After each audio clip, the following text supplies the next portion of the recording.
Good evening, everybody. It's Steve with Real Progressives.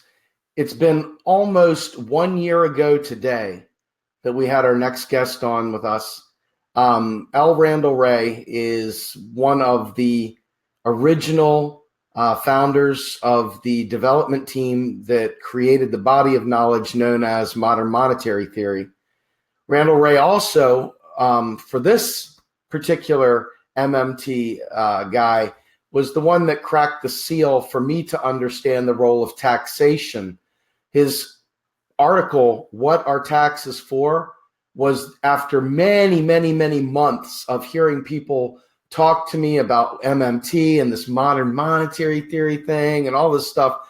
They had given me YouTube videos. I mean, I had read I'd read so many things. And then I simply read this one article, What Are Taxes For?, which is part of the primer series that he wrote at New Economic Perspectives. And the light bulbs came on. The federal government is a currency issuer and the states are currency users. We live in a tax-driven economy, and it's not backed by gold, silver, chicken necks, or anything else. Taxation created a sufficient condition to drive our currency and give it its value. So without further ado, what I'm going to do is I'm going to bring on my guest, Randall Wray. Dr. Wray, welcome to the show, sir. Hi, good to be on. Thank you. I appreciate it very much. So, one of the things that attracted me to modern monetary theory was the fact that this is something that absolutely changes the way we view economics. It changes the way we view the role of taxation, and it changes the realm of possibility within our government sector as to what we can and cannot do. Can you please just explain for us what the role of taxation is in a modern money economy? Yeah. First, let me give credit to Warren Mosler. Yes. I actually studied public finance and taxes. Maybe some of your listeners know Musgrave and Musgrave, which is the text on public finance. So I knew quite a bit about the tax theory and so on. But really, it was Warren Mosler who said, taxes drive money. Even Hyman Minsky had said part of the reason why we accept currency and bank money is because they are accepted in tax payment. But when Warren said it, taxes drive money, that really drove the point home. And then, given that I had studied public finance, I started thinking about what kinds of taxes we would want to drive the currency and serve other functions except for providing revenue, because we know the sovereign government that issues the currency doesn't need taxes for revenue purposes. And I think, as we talked about last time, I was talking about colonial America and how the colonies would simultaneously with passing a law to allow note issue, would pass a law imposing a tax whose purpose was to redeem all the notes so that they could be burned. In other words, the colonies spent the paper notes, paper money into existence, and then used taxes to take that out of the economy, not in order to spend because they had already spent. The purpose was to redeem the notes and then burn them. So we talked about all that last time. We don't need to repeat all of that. But given that, what kinds of taxes are good taxes and what kinds of taxes are bad taxes? And then a lot of my public finance background makes a lot of sense. Uh-oh. No, that's okay. It's I muted myself. So really what you're saying here at this point in time, for those people who have never heard of modern monetary theory, who have not followed us, who have not heard of Dr. Wray before, we are talking about the fact that taxes not only do not actually pay or finance spending for a sovereign government, but taxes are actually used to take and destroy currency, if you will, destroy those notes. And the government, the sovereign, spends that money into existence as a means of completing this circuit or cycle to drive the currency. And he was just speaking about colonial times, which we discussed on the last interview.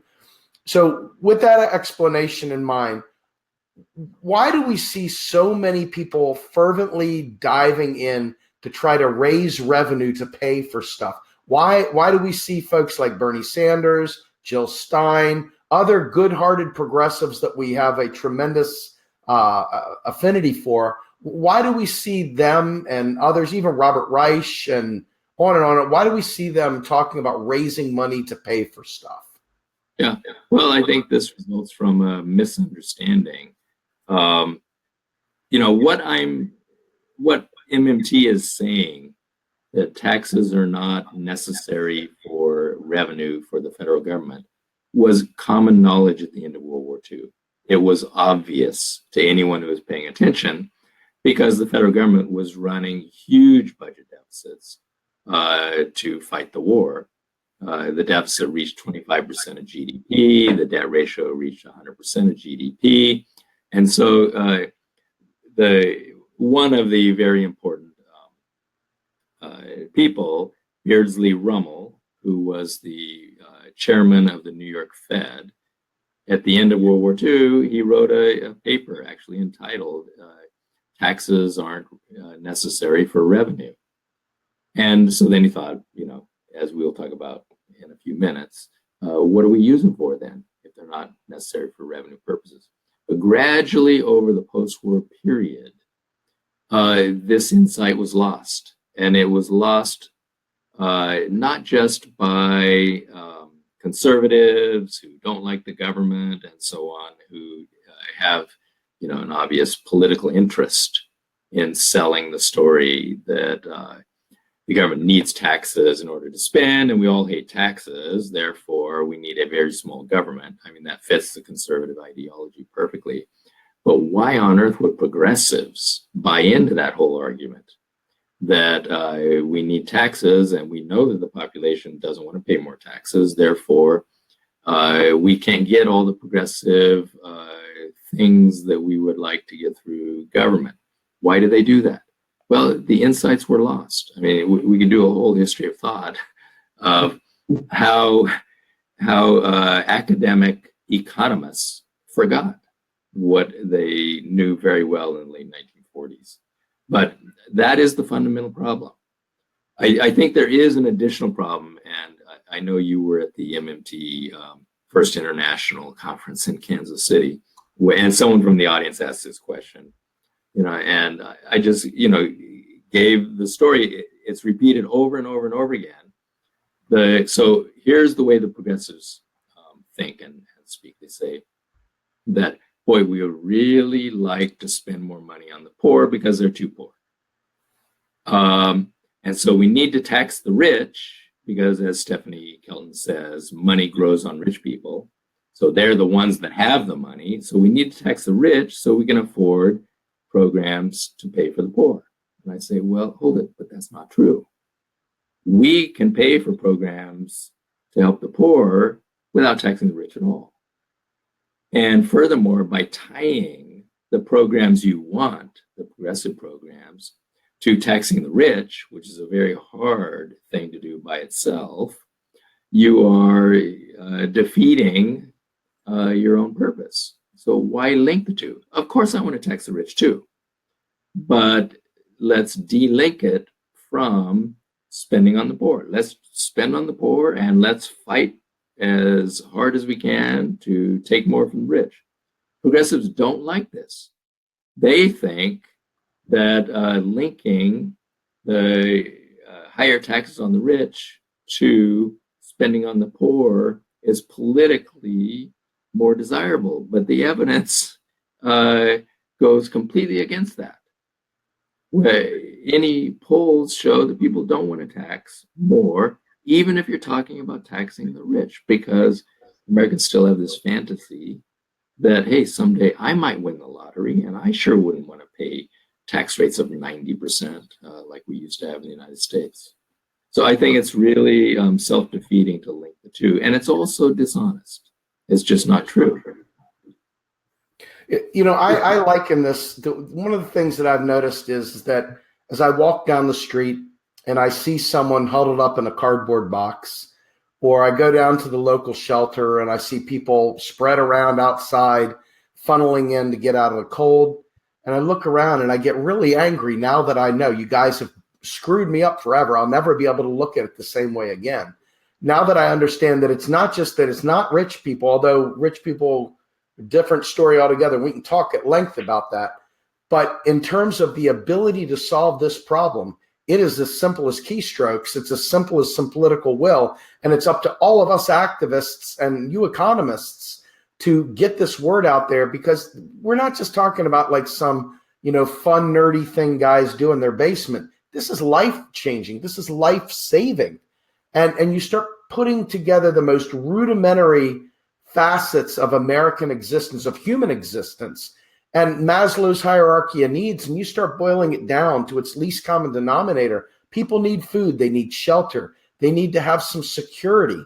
They need to be able to make choices, not out of disparity and desperation, but out of like, what's best for me? And they don't have that ability because we've created an artificial scarcity of pieces of paper. And it's not about taxes. They will sit there and point at each other in the bipartisan political spectrum, pointing at one another and just blaming the other. But then you go back to the missions and you go back down the street and you see the spikes on the walls to keep the homeless people from laying there. And you see the police coming around to knock people off the benches. They don't want the homeless there either. This is a really serious problem that's got far-reaching consequences if we don't get it right.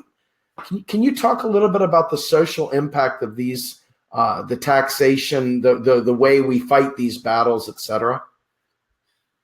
Well, I think that it's very politically expedient for people who don't want to solve these problems, people who are opposed to government helping us to resolve these kinds of social problems, to say that, well, we can't do it without unless the government can find some more money somewhere.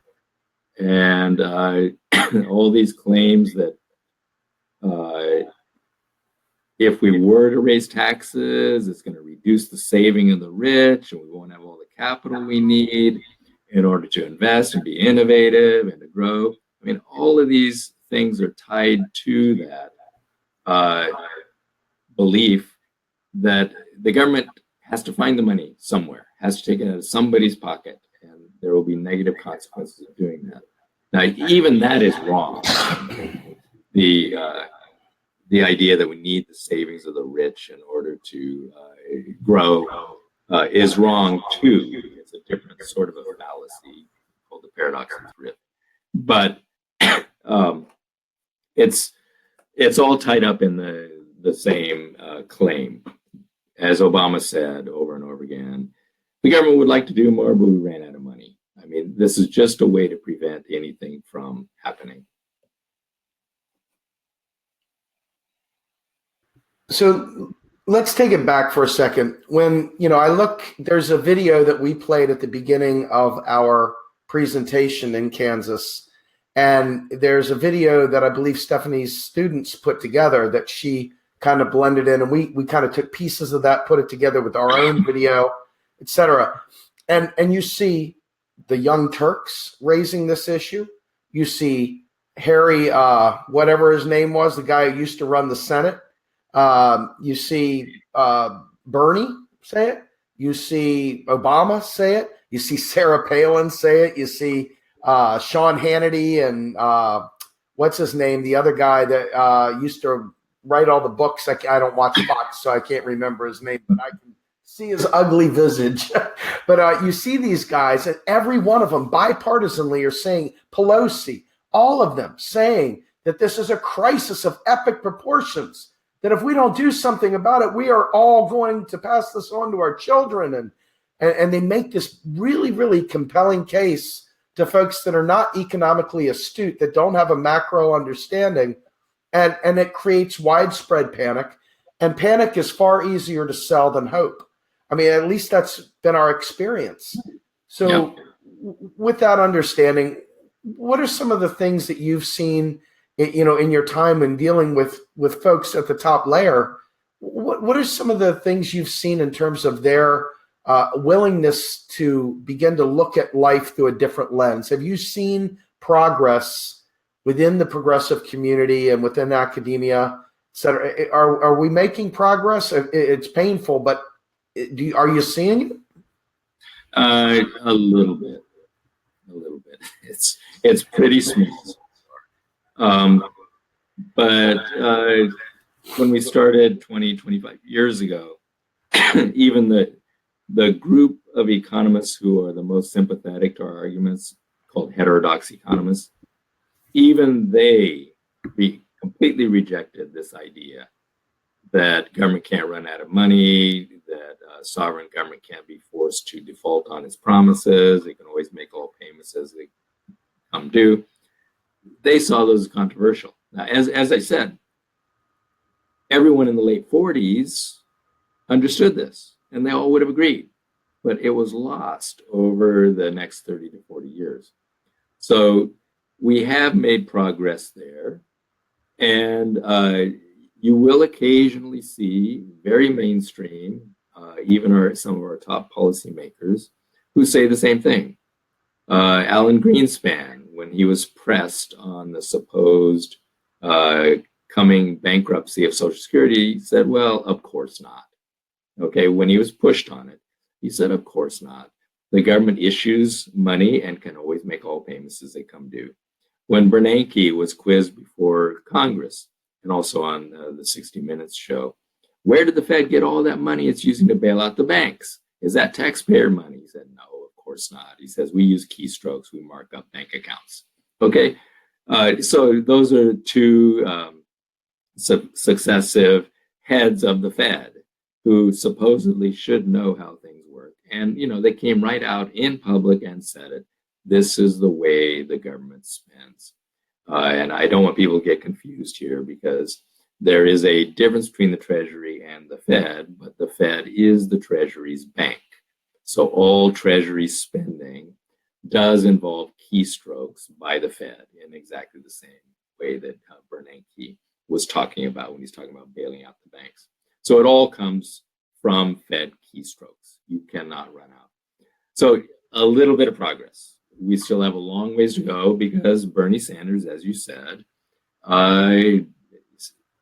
as of the last election, still didn't quite get this. So you bring up the Federal Reserve and such, which I don't want us to go on a long trail down, but this is one of the biggest issues that we struggle with. The End the Fed gang has been far more effective in messaging the conspiracy theories and the fear mongering than what I call the good guys, which are fighting not so much to protect the Fed, but make people understand the truth of the way things operate and take the monster out and show the real, honest, boring facts. Can you talk a little bit about the idea of the consolidated spreadsheet, consolidated balance sheet, and the fact that, when we say the Fed is the Treasury's bank, the Fed didn't come into the United States and take over. The Fed was created by Congress, so it's a creature of Congress, and therefore it's ruled by Congress in the sense that its charter and its right to exist is based on Congress. Can you explain a little bit about, why the Fed is part of the government, and really, quite frankly, you wrote a great thing about the greatest myth being Fed independence. Can you just touch on that a little bit before we go into the next phase? Yeah. Well, the Fed, like every other central bank, is the government's bank. In the old days, before we had a Fed, we already talked about colonial America. Clearly, we had no Fed back then. The Treasury just printed up notes and spent them. So that is how they spent. But we created the Fed in 1913 to handle the payments for the Treasury. And so since 1913, for the most part, now there are some exceptions, the Treasury did still issue currency for a while. It no longer does. The Treasury spends through the Fed. I mean, you spend through your bank too. Your bank makes payments for you generally. And the Fed does the same thing for the Treasury. The Fed is a creature of Congress, as Bernanke said in his testimony before Congress. When people would, Congress critters would stand up and complain about what the Fed was doing, he would say, look, if you don't like what we're doing, change the Federal Reserve Act. You can tell us to do anything you want us to do. Now, I think it is a shame that Congress takes this hands-off approach to the Fed. I mean, this is a political issue. I would like to see the Fed pass a law that says, from now on, the overnight interest rate target, that is the Fed funds rate, will be, pick your number. I like a very low number, let's say 25 basis points. That is going to be our short-term interest rate. You will not change that. You will hit that target forever. Okay? If you don't like 25 basis points, make it 1%.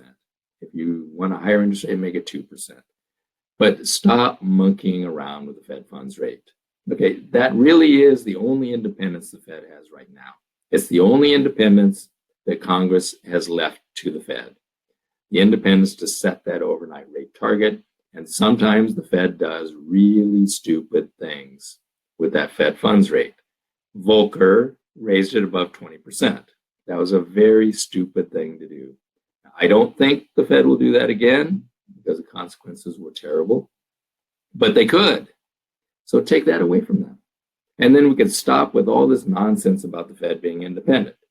Just pass an amendment to the Federal Reserve Act, 25 basis points, done. There's no more independence of the Fed. I don't know what else to say. Anyone who studies the Federal Reserve Act, the history of the Fed, and so on, they know that the Fed is not independent, except in setting the overnight rate. And sometimes we have taken that away from them in the past. We did it in both world wars. We took away their independence to set that rate. Now, the conspiracies, I know that these are very popular. You can read the transcripts of the Federal Open Market Committee meetings before 1992. The members of the FOMC did not know that those meetings were taped. They didn't know. They thought they were having a completely private conversation with Chairman Greenspan and the other members of the FOMC, not knowing that Greenspan was taping their comments. But you can read what they said. You can read every word that they said. Okay, those have all been released. Find a conspiracy. There just isn't any. Do they say dumb things? Yes, they do. Okay. Does it make you worry a little bit that some of these people are setting the overnight interest rate? Yes, it does. But there's no conspiracy going on. Read the transcript. So this brings me to one final point on this, and then I do want to move on. But the idea that it's not our money, it's the Federal Reserve's money, is just preposterous. This is the most ludicrous thing. It has the full faith and credit of the U.S. government behind it. Okay, end of story. Federal Reserve notes have the full faith and credit of the U.S. government. These are not just a private independent bank's liabilities. These are liabilities of the U.S. government. Okay, so I'm going to bring up an image here real quickly and give you a chance to take a look. This right here is, you probably can't see it very well because it's small print. Yeah. But this is basically, I know this is the past attempts at paying off the national debt. Excuse my cough there. And as you can clearly see, and I'm sure you already are very aware of this, every single time we made an effort to pay off the national debt, a horrific depression began. Can you explain? I'm going to drop this off because I don't think it really serves any value other than just making the point.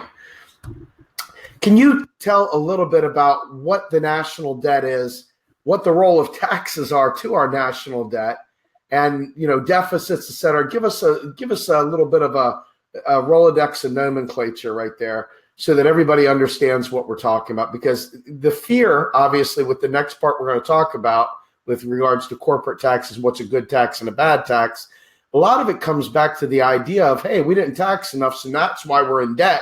We're in debt to all these countries, so my God, what are we going to do?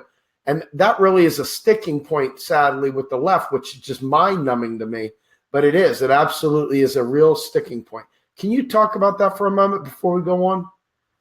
Okay, well, this is true of government, but it's also true of a household, and it's also true of a firm. So if your spending is greater than your income, you are deficit spending. Okay, so that's basically all that a deficit means. When the US government has spending greater than the tax receipts, then it is running a deficit. Since the creation of the Fed in 1913, we have developed these operating procedures such that the US government is going to issue bonds more or less equal to the size of its deficit. That is, more or less equal to the difference between the government's spending over the period and its tax receipts over that same period. It will be issuing bonds. There's no necessary reason why it has to operate that way. It could instead just be issuing currency in excess to match the difference between its spending and its tax receipts. It could just be issuing currency, although currency also is debt. It's not included in the debt figures that the government usually reports, but it is debt in the sense that it's an outstanding IOU of the government. So when the government balances its budget, it doesn't issue any debt. Okay? If it runs a surplus, it's actually reducing the outstanding stock of debt. If we take the total amount of outstanding government debt, somewhere around 20 trillion, that represents the cumulative total of all budget deficits, less surpluses that the US federal government has run since the beginning of the nation. So that's what that $20 trillion debt equals. Now, of course, all that debt is held by someone. So that debt is the non-government's surpluses that have been run up over the same period, and that is their net financial wealth.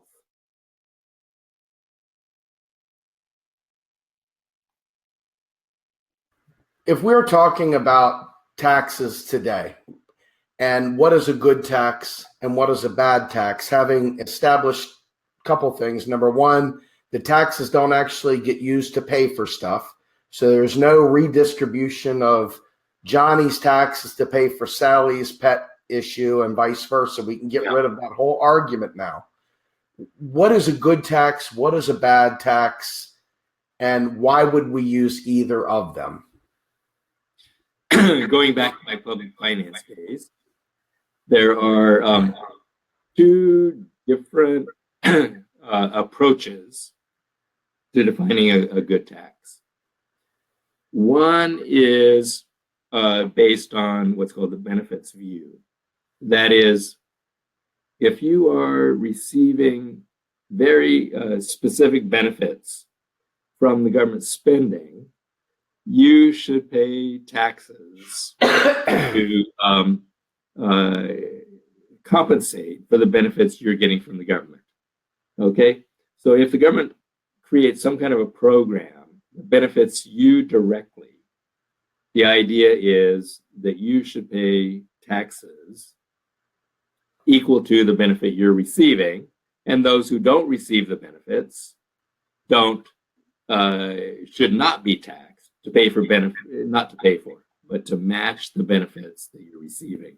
Now, in the public finance books, they actually do say, to pay for, but we know that that's not really the purpose. Okay, but you can sort of see the argument here. So if the government builds you a super highway that you get to use, then and that means that the government doesn't use the national resources to build a railroad that other people could have used. You could see some sort of logic in charging taxes to the people who benefit from using the roads, say truckers, because the government is not building railroads that the railroad companies should be able to use. Okay, the problem, of course, is that a very large part of government spending doesn't provide direct benefits to individuals. So if you think of defense spending, for example, if you think of public education as another example, yes, it's true students benefit, but society as a whole also benefits in indirect ways. Other kinds of spending are transfers. So we have transfer payments that are made to people with disabilities, low-income people, children, old age people, and so on. And they can't pay the taxes, all right? So that's the problem with the benefits approach. You can see the logic when you're talking about some things. So maybe we put a tax on oil that is sort of to compensate for the benefits that people who use interstate highways receive from building that Eisenhower highway system. The other argument is that taxes should be based on ability to pay. Okay, and so here what we want to do is impose taxes on those who are most able to pay taxes. And we have notions of horizontal equity and vertical equity. Horizontal means that if you and I have the same ability to pay, we ought to pay the same tax. Vertical equity means that if I earn more than you, I should pay a higher tax than you pay. So the ability to pay is the alternative approach. And for most government spending, this makes much more sense because either the benefits are going to people who don't have the ability to pay, or because the benefits are diffuse across the whole society. Okay, so traditionally, these are the way that we define good taxes. Now, once we've decided that ability to pay is the best approach for most taxes, then we have to come up with what is it that we're going to tax.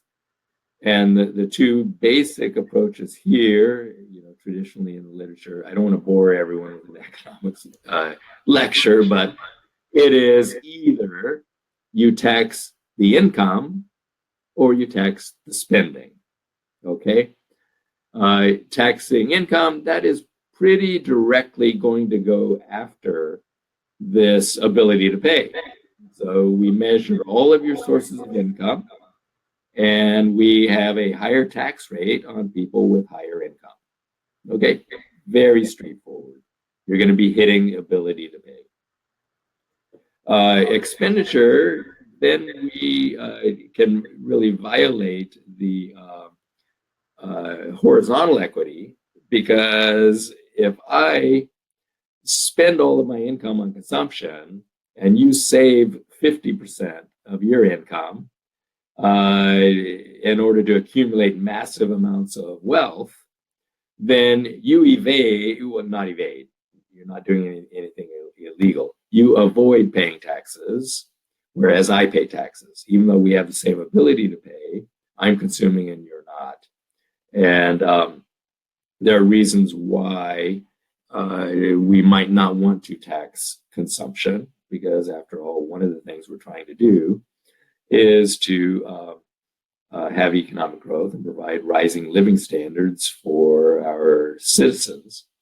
So why are we choosing to tax consumption when we're going to violate the horizontal equity, and we're going to tax something that we don't actually think is a bad thing. That is consuming and having a rising living standard.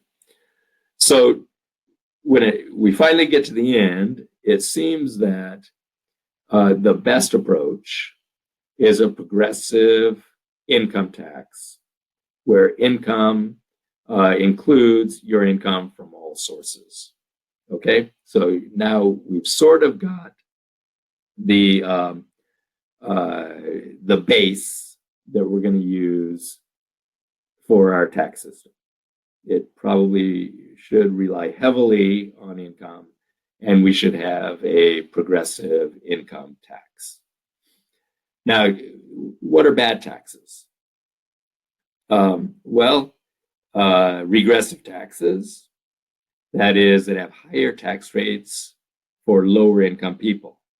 What kind of tax system do state and local governments have? Typically regressive taxes.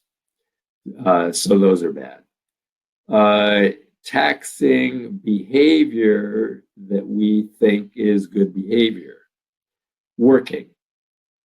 The payroll tax is a tax on labor. It's a particularly bad tax because we're allowing income that comes from sources other than working to evade the tax. So that is a particularly bad tax. Taxing consumption of the kinds of things that low-income people spend most of their income on, safe food, clothing, shelter. Those are particularly bad taxes, and so on. So we can go through our tax system and evaluate each kind of tax and determine how close it fits the sort of ideal for a good tax. I don't hear you yet. It's okay. One of the things, by the way, I have a picture of me, you, and Bill Mitchell and KC. Can you turn the volume down just a hair on that? I'm echoing back. Thank you. On mine? Yes. All right. So if we think about Warren Mosley was on a few weeks back, and what Warren said was, for example, with Medicare for All, talked about how Medicare for All may actually be deflationary and that may require actually reducing taxes to keep it from a deflationary bias. And, that obviously is like one of the most shocking things next to what we're going to talk about corporate taxes. But when he brought that up, we had a lot of feedback, a lot of inbound messages from people saying, what the hell is he talking about? Deflationary, that we might have to reduce taxes to give everyone Medicare for all. What do you mean? Can you take just a second and talk about that? Yeah. Well, I imagine everyone listening knows that the U.S. has by far the most expensive medical system in the world, about double other rich nations' percent of GDP devoted to the medical care system. So we're 17%. You can get very good, actually better medical care than what we get at about 9% of GDP. So we're spending far more than we need to spend. And so what Warren is saying is if we went to a much more efficient system, which is a single payer, Medicare, the basic parts of Medicare are single payer. It's a very efficient system. You don't need lots of billing. You don't need to pay profits to the insurance companies and so on. You'll be slashing medical spending by up to 50%. And so that's what he means. If you're taking that much, if you're going from 17%, let's say, down to 9% of GDP, you're taking 8% of GDP away. And we're going to have to stimulate the economy unless we want GDP to fall by 8%. And of course, there would also be job losses and so on in the medical insurance and medical billing and all the paperwork processing and all that stuff. you'd be putting a lot of people out of work. So we're going to need either tax cuts or government spending rising on other things in order to replace that lost GDP and those lost jobs. And of course, it allows the opportunity to put those people to work doing useful things instead of billing us and trying to find ways to deny healthcare coverage to people who bought health insurance, which is basically what the health insurers are in the business of doing, denying coverage for medical care that you need. Let's find something useful for those people to do. And so I think Warren is absolutely right that we're going to have a tax cut or ramp up government spending on something else to make up for the loss there.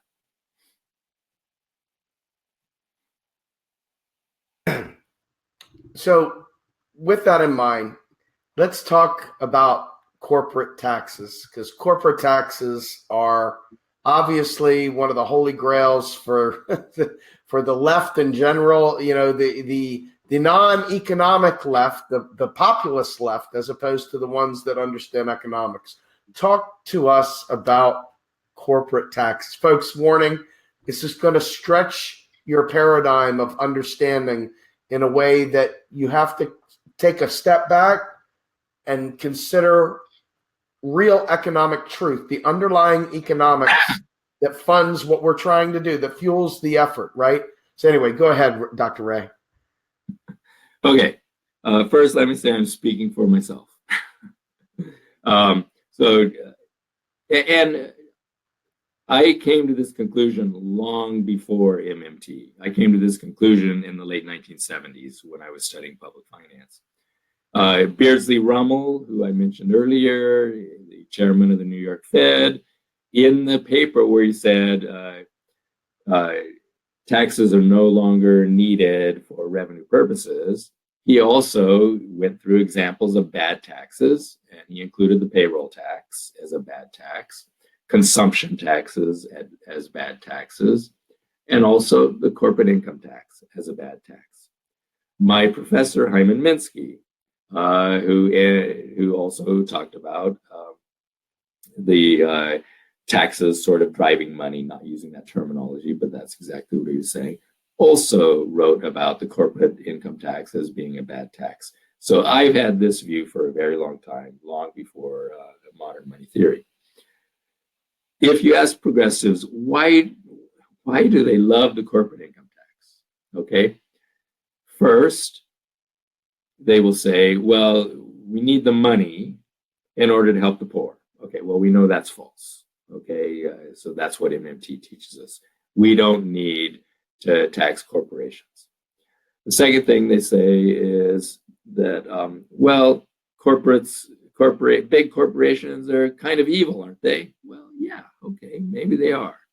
My response to that is let's pass laws, let's regulate the corporations, let's make them less evil. Trying to use the tax system to make them less evil doesn't work. I mean, we've been trying to do this for a very long time, and corporate behavior has gotten worse and worse and worse and worse, and they've learned how to evade the taxes. So I don't think that it's a very sensible argument to make. Now, corporate taxes, going back to public finance theory, if we had a perfectly competitive economy, corporate taxes will all be pushed forward onto the consumer. Okay, so economic theory tells us that what will happen is the corporations will just raise the prices to consumers to cover the tax that they have to pay. Now, we don't live in that kind of a world. I don't like using perfect competition as an assumption because it's so clearly wrong. I mean, the reason why we get big corporations is because they have market power and they're able to grow and they're able to price their stuff. So we don't want to start with that as our assumption. And in reality, out in the real world, what happens is that corporate profits taxes are pushed forward to consumers, that is higher prices that you pay for products, backward to workers, that is lower wages for workers, so the corporations don't have to take out of their profits, they take it out of wages in order to pay taxes. And some also is pushed onto shareholders in the form of smaller dividends payments. So these are the three possibilities. And the truth is that we don't know what percentage of the corporate profits are pushed forward to consumers, what percent backwards to workers, and what percent goes to the shareholders. Now, what progressives would like to believe is that it's the rich shareholders that are paying these profits taxes. Okay, well, I think it's something like 80% of all shares are held by institutional funds, that is, your pension funds, and so on. Okay, those aren't necessarily rich people. They are workers with pension funds. They are retirees who are trying to live off their pensions and so on. So the profits tax are not necessarily, even the portion that is pushed on to shareholders, are not necessarily being paid by high income people, okay, by the capitalist class or whatever progressives think. So it's very likely that the majority of profits taxes that are being paid by corporations are paid by consumers, workers, and pensioners. Okay, so that's who is bearing the burden, I mean, in the form of lower dividends payments. Likely that is who is paying it. There are also negative incentive effects of the corporate profits tax.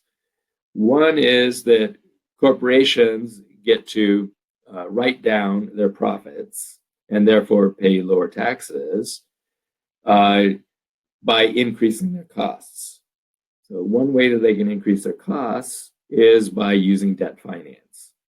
So they use debt finance, they get to write off interest just as we homeowners used to be able to write off our mortgage interest off our taxes. They write off the interest that they pay on debt. So the corporate profits tax encourages corporations to use debt finance rather than using their profits. They want to write down their profits by the amount of the interest payments.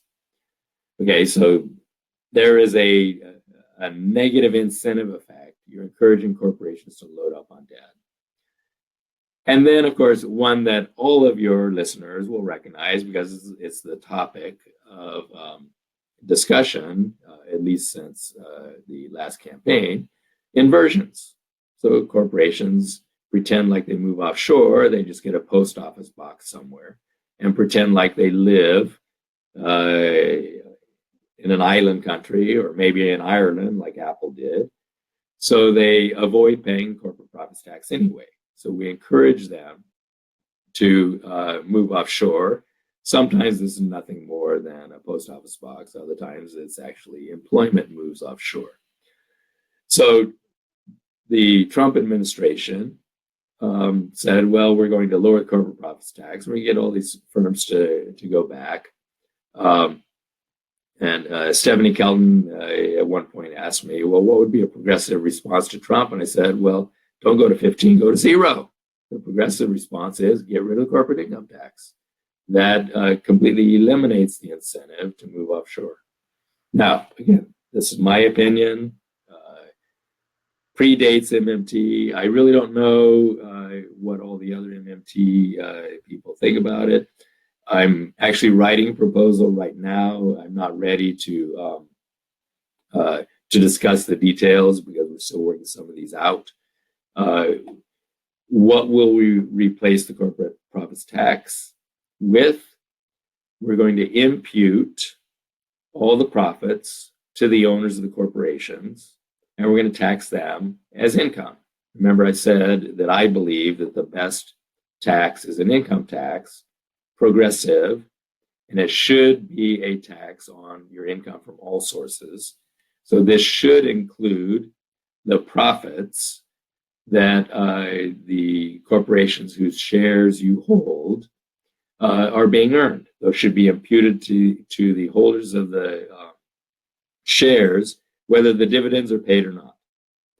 And so that's how we replace a corporate profits tax, which is largely evaded and avoided, with a tax on income that actually hits the rich people, which is what progressives want to do. Okay, so let me ask this question, because obviously, folks are inundated with the idea, and you already talked about it a little bit with the balanced budgets and stuff, and our progressive community, as you're well aware, has an inherent bias against corporations, which for many good reasons, but taxation as a tool, not necessarily the chief tool that we should be leveraging.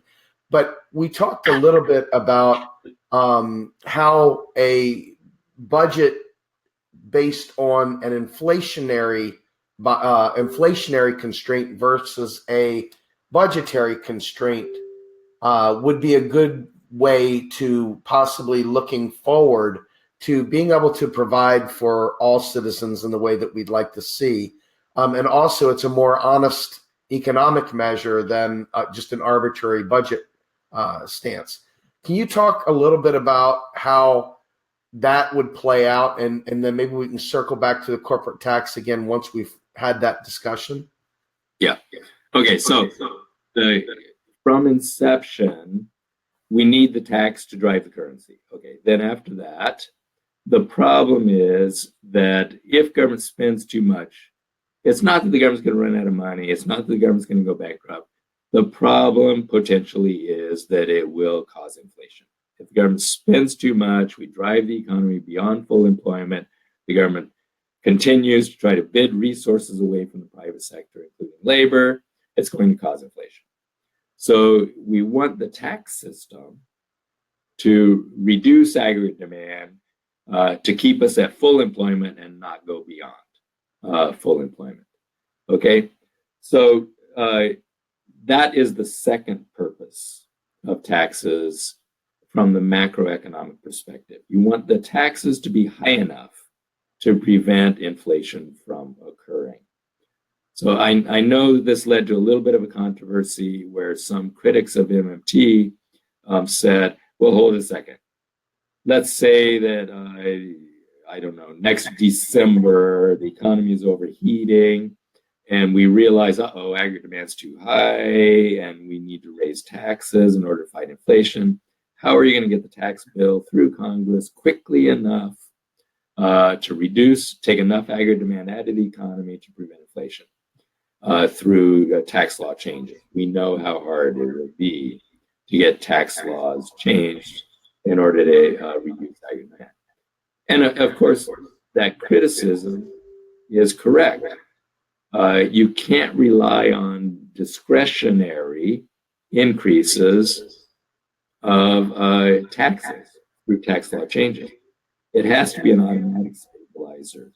This is really why you want a progressive income tax, because that will automatically increase the tax take out of the economy as incomes rise. So the answer is you want automatic stabilizers. You don't want Congress to have to change the tax rates. You want the tax rates to rise automatically as aggregate demand rises and income rises. Beyond that, you want your spending to also move automatically so that government spending will decline as the economy heats up. Okay, and we have some kinds of spending that already do that. So unemployment compensation spending, food stamp spending will automatically decline as the economy heats up. But my belief is that right now, the overall budget might not have enough automatic stabilizer built in? And the answer, of course, the MMT answer to many of our economic problems is the job guarantee. If you put in place the job guarantee, that will give us enough of an automatic stabilizer, because people will be pulled out of the job guarantee program into the private sector. That will reduce government spending on workers in the job guarantee program. The budget will move to smaller deficits and possibly toward a balanced budget as the economy heats up. So we need to build more of an automatic stabilizer into the spending part. I actually think we already have enough automatic stabilizer in the tax part of our system. Our tax revenues virtually explode when we get the unemployment rate down to 3 to 4%. So I think our tax system already moves with the cycle sufficiently. We just need the spending part to move more countercyclically. So when you're talking about this countercyclical, this is really Keynesian economics here. We're not talking about anything different. This is not some new fancy thing. We're talking about the stuff that we've grown used to, built in so that it doesn't have to go through a bunch of congressional deliberations. It's just baked into the economy. And for folks that aren't aware of this, there are a great many of these stabilizers like food stamps and other things that you've grown used to, SNAP, TANF, et cetera. So want to kind of finish things off a little bit with the role of state taxes and federal taxes in going back to your good tax, bad tax thing. Is there a way of, since the federal government being the currency issuer and the states being currency users, and you look at Puerto Rico, for example, albeit a territory, we're looking at some pretty dire situations because the states are cannibalizing themselves. As you see, Texas all of a sudden waves its hand and says, hey, we'll cut all your taxes down to nothing if you just come on and put your headquarters down here. And then all of a sudden you got all this corporate flight flying down to the low tax zone, and the race to the bottom is on.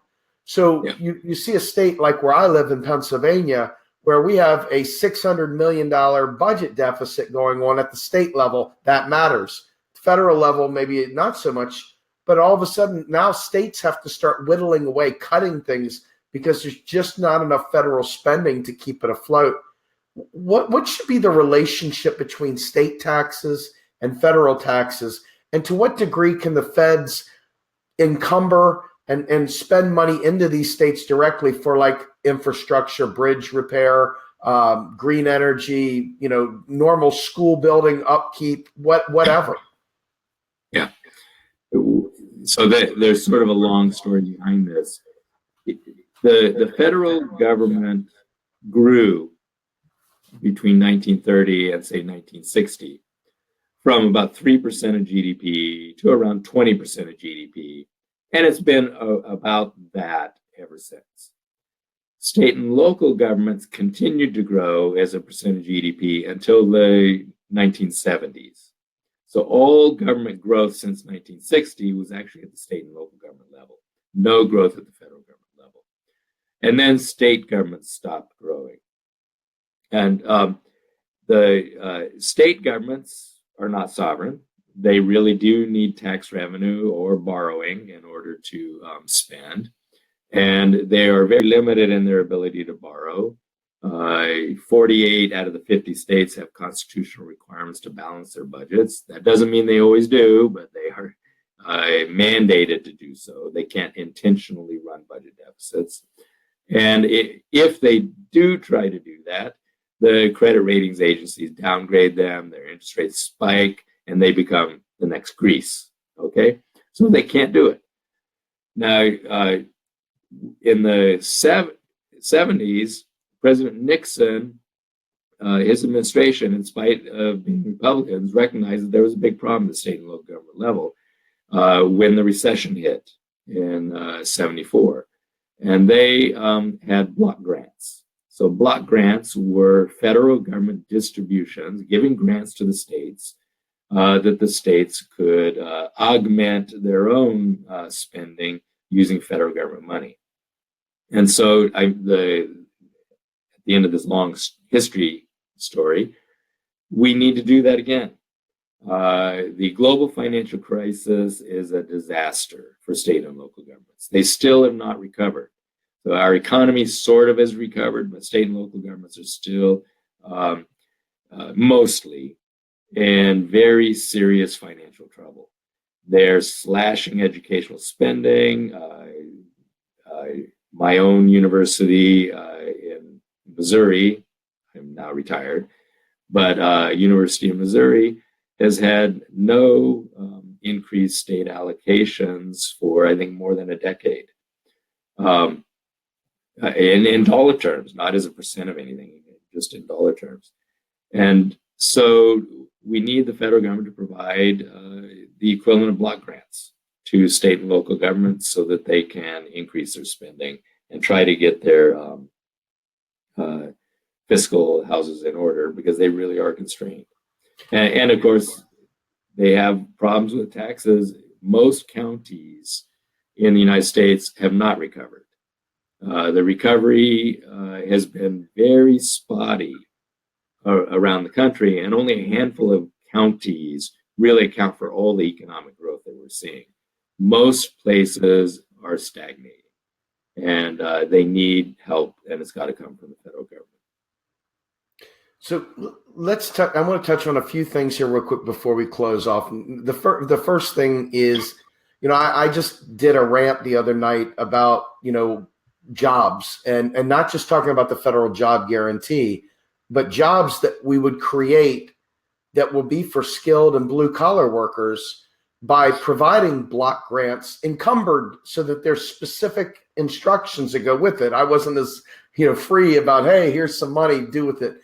I was very specific in terms of, making sure our bridges have a long-term maintenance built into law, that those bridges are never to go below a B rating, for example. And the millions of jobs that would come with maintaining just bridges alone, forget anything else, just looking at bridges, what it takes to maintain and grow and futurize, et cetera, bridges. And then I added in a couple other things like, for example, seawalls, dams, levees, other pieces of Americana infrastructure that is universal across the states, that have each one have their own pieces there. And if we just looked at a maintenance schedule, it'd be almost like a built-in stabilizer for jobs as well. If you put a law in effect that they must meet a certain standard, and we will give you the money to maintain that standard. And then the last piece of this was looking at the federal job guarantee, which would allow, federal funding for low to no skilled workers and people that had different desires that could roll off, get a living wage, and have benefits just as if they were a federal employee to some degree, that would raise the bar for the rest of the world to hire against. Now, that's my spin, and it was quick, and it wasn't a really detailed white paper version of it. But to what degree could we expect to see a job revival that would bring about a closer to full employment if we invested in infrastructure and Medicare for all, or a national health care service, even free education, you name it? What kind of job output do you expect would come by way of fully funding those things? Well, of course, it's possible to create all the jobs we need. So the federal government can provide the funding to employ everyone who wants to work. And yes, we need to create jobs for skilled people. And look, we're not reinventing the wheel. The Roosevelt administration did exactly this in the 30s and the 40s. They put together reports. I was just reading one yesterday, the National Resource Development Board, I think, where they went region by region. They had each state submit their needs for development, and they put forward plans, and it was so deja vu to read it because it's all the stuff we struggled with creating the job guarantee. How do you put projects on the shelf that you can just take off when the unemployment rate goes up, take them off the shelf and start doing them? This was exactly what they were thinking about in the 30s and 40s. You have far more things on the shelf than you have people to do. And when there is a recession, of course, their problem was they were building up for the war effort. So a lot of the workers were already working in the defense sector. So they came up with an inventory of all the infrastructure projects that are needed all over the country.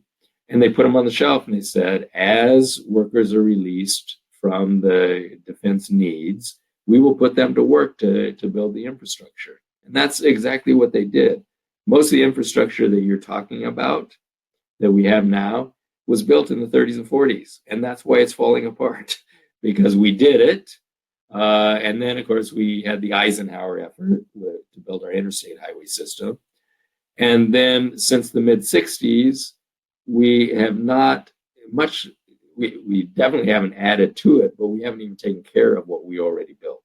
So now we're stuck with infrastructure that is 50 years behind the time, and it's all falling apart. I don't know how many of your listeners have been to China and looked at the infrastructure and looked at what they are doing over there. We are being left so far behind. I can tell you, if Americans went to Beijing and saw what they're doing in Beijing or any other major city in China, they would be absolutely dumbfounded. Anyone who walks around New York City and then goes to Beijing, they are in for a shock. Look at the airports, JFK, and then go to Beijing and look at one of their airports. We are being left behind. We have to do something. When I went to Beijing, I actually got to go to Shanghai as well. And, it was just amazing to me to see that many people and that high-tech investment. And this is going back to like 2007. I come from a technology background. They've gone full IP version 6. Everything is optical to the nth. They've got high-speed rail. They've got immense investments in things that we always talk about. I mean, just seeing the bike parking garages they have where you bring the bike, they're automatic things just to encourage bike riding. I mean, it's amazing stuff that they're doing over there. And quite frankly, they've got a far greater population than we do.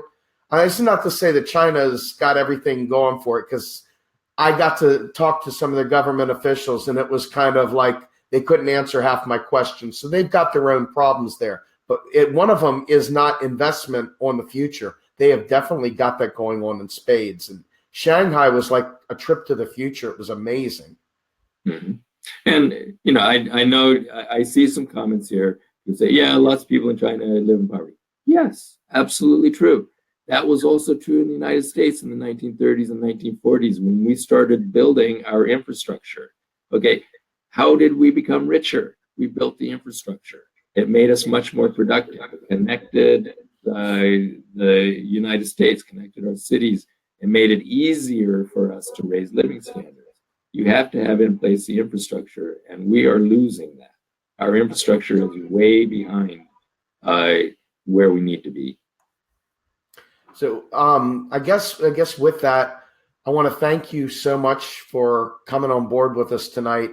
It's always a pleasure. I'm super excited to be able to have access to you. If you'd like to close us out with any comments regarding taxes, just to put a bow on it, I'll leave the floor to you, sir.